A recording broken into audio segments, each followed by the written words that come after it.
छोटे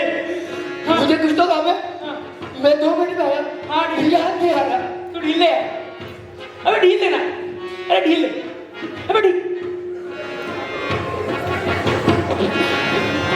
भाई साहब, भाई साहब,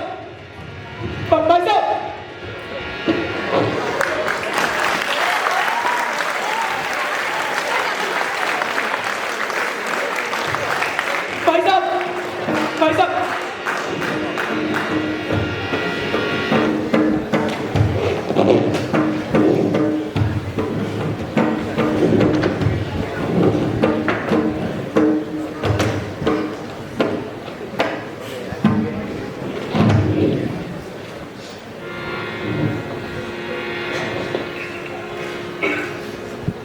मेरे बड़े भाई साहब मुझसे 5 साल बड़े थे, लेकिन मैं 3 दर्जा। अरे उन्होंने भी उसी उम्र में पढ़ना शुरू किया था जब मैंने किया था, लेकिन तालीम जैसे महत्व के मामले में जल्दबाजी से काम लेना पसंद ना करते। इस भवन की बुनियाद खूब मजबूत डालना चाहते थे, जिस पर एक आलीशान सा महल बन सके। अरे 1 साल का काम 2 साल में करते, कभी कभी तो 3 साल लग जाते। बुनियाद ही पुख्ता ना हो तो मकान कैसे पायदार बने। वह बड़े थे, मैं छोटा था। उन्हें मुझे डांटने और समझाने का जन्मसिद्ध अधिकार था, और मेरी शालीनता इसी में थी कि उनके हुक्म को कानून समझो।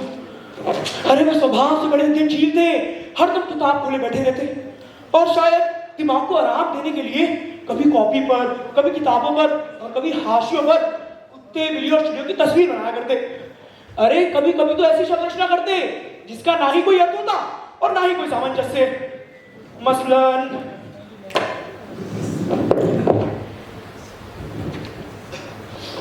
एक बार उनकी कॉपी पर मेरी नजर पड़ी। उस पर एक इबारत बनी हुई, भाई साहब, राधे श्याम और एक आदमी का चेहरा। मैंने सोचा इस पहेली का कोई अर्थ निकालूं, लेकिन असफल रहा और उनसे पूछने की हिम्मत ना हुई। अरे वे 9वीं जमात में थे और मैं 6ठी जमात में। उनकी रचनाओं को समझना मेरे लिए छोटा मुंह और बड़ी बात थी। मेरा जी पढ़ने में बिल्कुल ना लगता, और मैं बस यूं ही किताब लेकर बैठा रहता। छोटे छोटे क्या गा टा चा चा। अरे 1 घंटा भी किताब लेकर बैठना पहाड़ था। मौका पाते ही हौसले से निकलकर मैदान में आ जाता। कभी कंकड़ियां उछालता और कभी कागज की तितलियां उड़ाता, और कभी कोई साथी मिल जाए तो पूछते क्या मोटर गाड़ी वाले किसी ने इसका आनंद उठा रहे।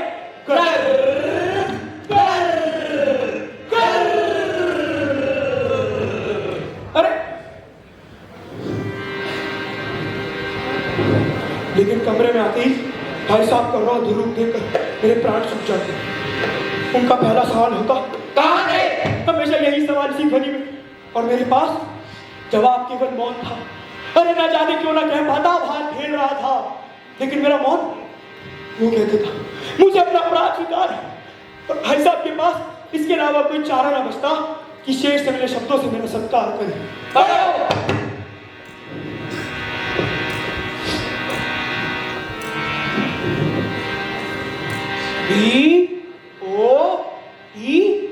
DOCTOR doctor. CUT put, PUT put, CUT कोट, PUT पोट,